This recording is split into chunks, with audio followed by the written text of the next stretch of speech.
আগের দিন ভিডিও দেখে যারা বলেছিলে পুচকি খুব শান্ত মিষ্টি মেয়ে, আজকের ভিডিওতে দেখতে পাবে ও কতটা শান্ত।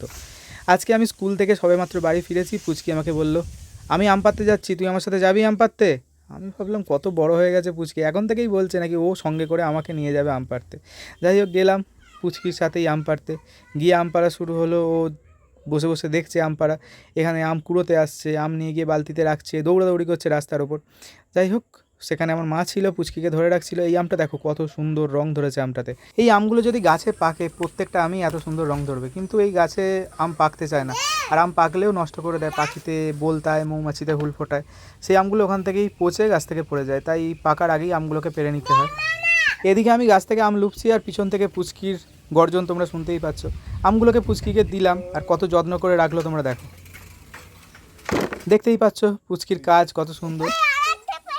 এদিকে পুচকি বায়না ধরেছিল ওকে আমরা পেড়ে দিতে হয়, আর যেমনি আমরা পেড়ে দেওয়া হলো তোমরা দেখো কি করতে চাইছে।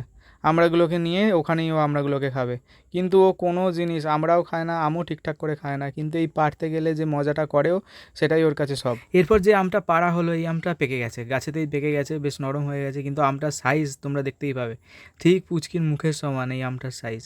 যাক আজকে বেশ কিছু আম পাড়া হলো। তাহলে আজকের ভিডিওতে এ পর্যন্তই, আজকের মতো টাটা, ভালো থেকো সবাই, দেখা হচ্ছে পরের ভিডিওতে।